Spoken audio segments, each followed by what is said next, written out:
Howdy y'all, and welcome to MoodTube. I'm your host, Paul Malamud. Well, we have officially reached the first quarter pole of the NFL season. Every team, with the exception of the Packers and the Panthers, has 4 games under their belt. So, as I'm going to do at every quarter point of the season, I'm going to give you my power rankings and rank each team as I see fit. So, without much further ado, here we go. This is the down for the count division. At number 32, we're starting off the Jaguars at 0-4. This doesn't really need any explanation. At 31, I'm going with the Raiders. Yes, they're 1-3, but their only win is against the Jaguars. At 30, I'm going the Tampa Bay Bucks at 0-4. They don't look good. Their offense isn't running well. Their defense is in disarray, and they have quarterback and coaching issues. Now, for the punch-drunk ex-champs division. At 29, I'm going the Giants at 0-4. They look horrible. Their passing game's in disarray. Their running game is non-existent, and their defense has no identity. At 28, I'm going the Steelers at 0-4. I think they played a little bit better than the Giants, but not too much better.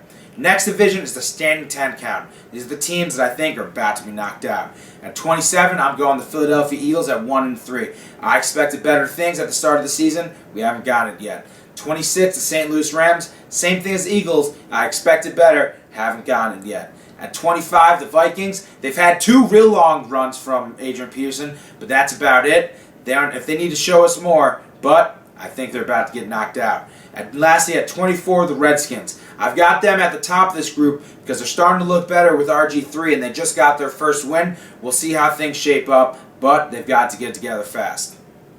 Now, for the They Are Who We Thought They Were division. At 23, I'm going with the Carolina Panthers at 1-2. Are they the team that blew out the Giants? Or are they the team with 2 tough losses? I don't know. We'll see. At 22, we've got the Buffalo Bills. They're capable of beating the Ravens, but they're also capable of looking horrible against the Jets. Which team are they? I don't know. Speaking of the Jets at 2-2, are they the team who's been able to win 2 games at home? Are they the team that just had the second worst loss under Rex Ryan, second only, of course, to the 45-3 beatdown at the hands of the Patriots on Monday night? And now we go to the Cleveland Browns. This isn't where they're going to finish the season, but coming off of a big win against the Bengals, I'm moving them up. And lastly, I'm taking the Arizona Cardinals. They have what should be a great passing game with Carson Palmer and Larry Fitzgerald. Their running game has no idea what's going on, but they've got a great defense, so that's why they're ahead of this pack. Next division we got is the middle of the road, the Cowboys. I think they're going to win the NFC East, but they've got to get it together. They had looked bad last week. Next, we got the San Diego Chargers. They're supposed to be horrible this year, arguably in the contention for one of the worst teams in the NFL. They're looking a whole lot better. And a team that's complete polar opposite, the Texans, had an embarrassing loss, with Matt Schaub throwing a just inexcusable pick, just blind throw into the opposite flat, which Rich Sherman easily picked back and ran to the touchdown. And we've got the Tennessee Titans. They wouldn't be in this division if Jake Locker wasn't injured, but he is. We don't know what we're going to get out of Ryan Fitzpatrick. I love them on the line on both sides of the ball. We'll see how things shape up under Fitzpatrick. Now for the Reveal Yourself division. We're starting off with the Baltimore Ravens. I think they're better than they looked last week against the Bills. We'll see how they really are. I think they're going to get things back together. The Atlanta Falcons. I think they're the best 1-3 football team we may have ever seen. They've lost a lot of tough games to good teams, and I think they're going to come out and embarrass my Jets. On Monday night. I'm not looking forward to it.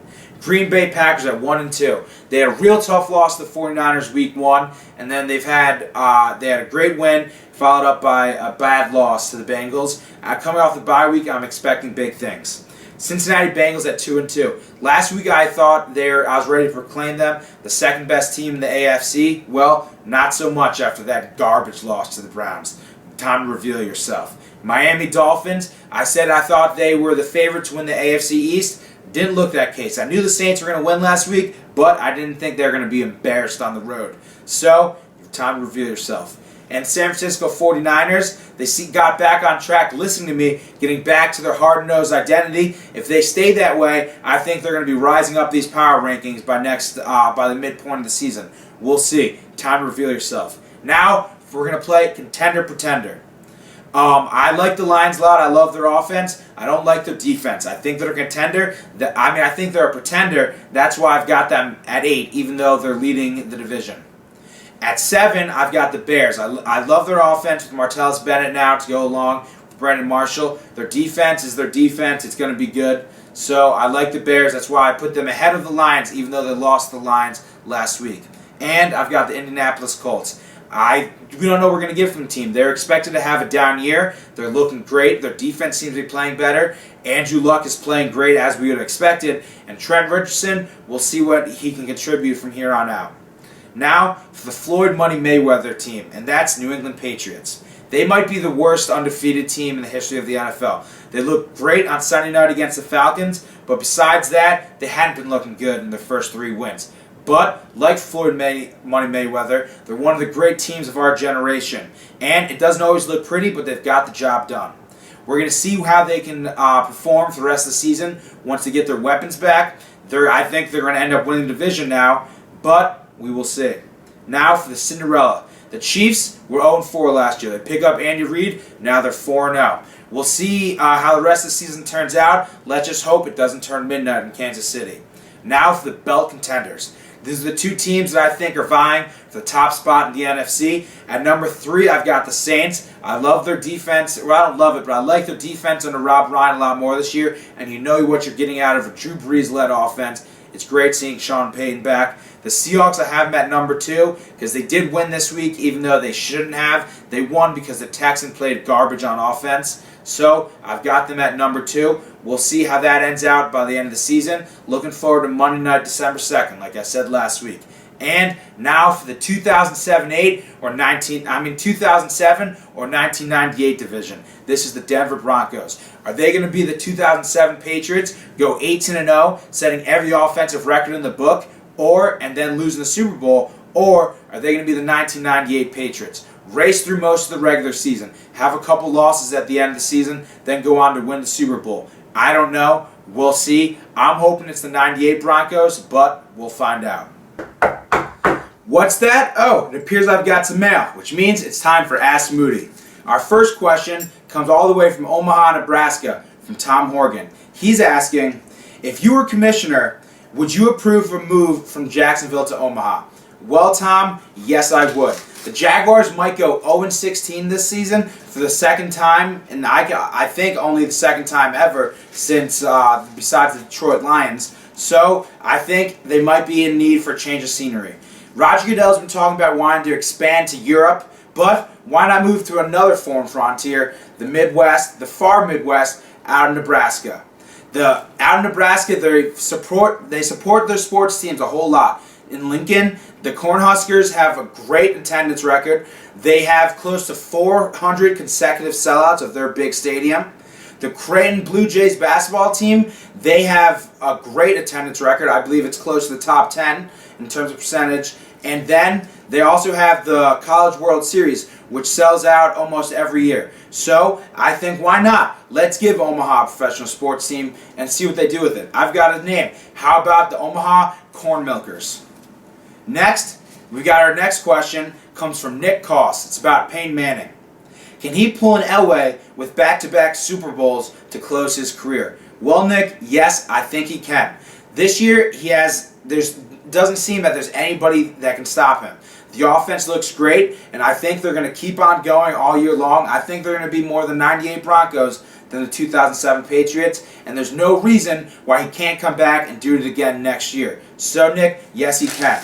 And the last question we have comes from Nick Luray by Chicago through way of New York. If Jay Cutler doesn't at least carry the Bears to the NFC Championship game with all of the weapons that he has, what do you believe his chances are at returning next season as a Bear, considering that this is his contract year? Well, Nick, I think it's a pretty good chance. I don't know. There's been a lot of good rookie quarterbacks coming into the league the past couple of years, but where the Bears are going to be drafting, they're not going to be able to get one of this nice rookie class that we're about to see. Jay Cutler's a great quarterback, and they're finally starting to build a team around him that is actually built to win. He has a second great receiving weapon in Martellus Bennett, and Mark Trestman's a quarterbacks coach. As head coach, is a quarterbacks coach who's here to help build Jay Cutler build the Bears into a team that can contend for a title. So, I don't think they're going to get there this year, but I think you're going to see Jay Cutler in Bears blue again next season. So that's it for Ask Moody for this week. If you have any questions you want answered, make sure to send them in to moodsportstips@gmail.com. Again, that's moodsportstips@gmail.com. Now, for a little special interview that I recorded the other night. Hello, everybody, and welcome to a special edition of MoodTube. Today, we're talking fantasy football. This is our trophy. It's pretty awesome. Today, I'm joined by last year's champion, Dan McCahill. Dan, how's it going? Thanks for having me, Paul. Oh, I'm glad to have you here.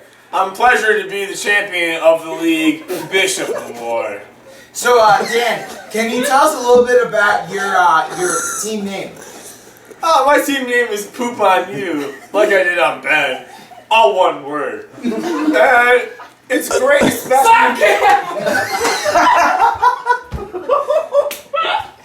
Well, let's keep on rolling. All right, so can you tell us a little bit about your name? So my team name is Poop on You, like I did on Ben. All one word. And it originated in Panama City, Florida, circa 2011. Looks like he puked. We were seniors in high school, and by that I mean college. And we went on vacation, and I pooped in a cup. And I smeared it on Ben. So that's why my team name is Poop on You, like I did on Ben. So Dan, can you tell me a little bit about your drafting strategy this year? So Paul, this year what I did at our annual fantasy football draft was I went running back early and I went running back hard.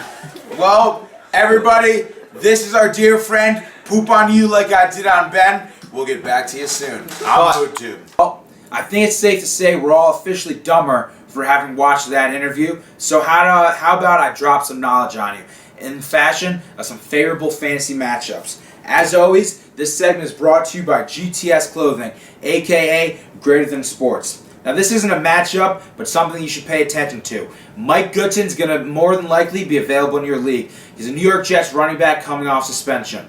There's a lot of controversy going on in their running back situation. Bilal Powell's been doing great, but he's not a big play kind of guy. Goodson's going to come back. He's got lots of speed. He's got a dynamic receiver out of the backfield. He's going to be a great third down running back. I think he could be someone who's later down the year, it could make a difference between you winning or losing, potentially even once we get to the fantasy playoffs. Now for these matchups, I love Giovanni Bernard, the rookie of the Bengals against the Patriots. Patriots have a great run defense so far this year, but now they're without Vince Wilfork for the rest of the year. His replacement, someone I know kind of well, Joe Villano from CBA out in Albany. I played against him in high school, and I don't trust him. His team ended up winning the game when we played, but with the help of my right tackle, Kyle Helsey, we manhandled him the whole game. He went on to have a pretty good career at the ACC in Maryland, but I just don't trust anybody in the NFL who at one point in time I was able to manhandle. I think Giovanni Bernard's going to run all over him. Josh Gordon against the Bills, a wide receiver. He's been looked pretty good since he came back from his suspension. The Bills have a bad secondary. I think Brian Hoyer is going to look his way a lot, and he's going to put up some points. At tight end, I'm taking Julius Thomas, my boy. I love Julius Thomas. I picked him up in 2 leagues on the day of the season opener, and he's rewarded me ever since. I think he's going to have a big game against the Cowboys. With my last matchup, I'm going out on a limb here with Joe Flacco against the Dolphins. He had the worst game of his career, throwing 5 interceptions last week. I think he's going to rebound against the Dolphins and play much better. I think he could put up big points against a Dolphins secondary that got exposed last week. So that's this week's favorable fantasy matchups. Tune back for more next week. Now for my Week 5 picks. First game, I'm going Bears, getting a point over the Saints at home. I like the Bears. The Saints are a great team. I think they're going to be potentially going to win the NFC this year, but I think the Bears, coming off an emotional loss to the Lions at home at Soldier Field, I'm taking the Bears getting a point. Next game, I'm taking the Colts at home, getting 3 points against the Seahawks. The Colts are looking great. Granted, there's an easy win against the Jaguars last week, but the Seahawks didn't look good on the road. I'm taking the Colts at home at Lucas Oil Stadium. Next game, I'm taking the Ravens, getting 3 points on the road to the Dolphins. The Dolphins got exposed last week, and I think the Ravens are going to rebound from a bad loss to the Bills in Week 4. I'm taking the Ravens, getting 3 points on the road. The fourth game I'm taking the Bengals at home and a straight pick 'em against the Patriots. I said what I had to say about the Patriots' run defense. I think the Bengals' pass offense under Andy Dalton and A.J. Green is going to rebound this week. I'm taking the Bengals at home and a straight pick 'em. And now, for the last game, I'm taking the Packers at home in Lambeau Field, giving up 7 points to the Lions. The Lions had a big win last week at home against the Bears, but they're not at home. The Packers are coming off a bye week. They're hungry. They want to reclaim their division because this still is their division. I like the Packers big time at home, giving up 7 points. Now, let's take a look at Bet Moody. Now, as you can see, I'm dressed as a cowboy right now.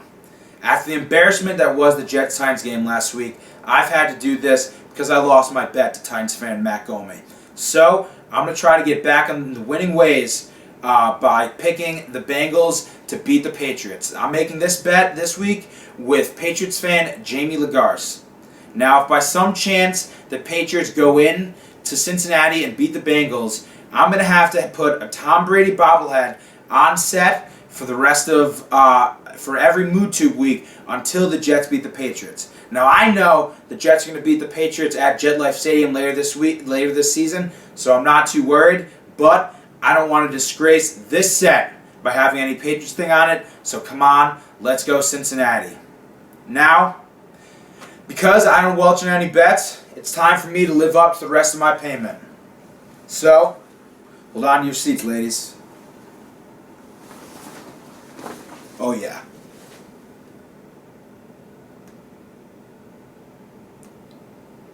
Now for the style and tunes of Britney Spears. Oh baby, baby. Oh baby, baby. Oh baby, baby. How was I supposed to know that something wasn't right, yeah. Oh baby, baby, I shouldn't have let it go. And now you're out of sight, yeah. Show me how you want it to be. Tell me, baby, 'cause I need to know now what she does. My loneliness is killing me, and I must confess, I still believe, if I'm not with you, I lose my mind. Give me a sign.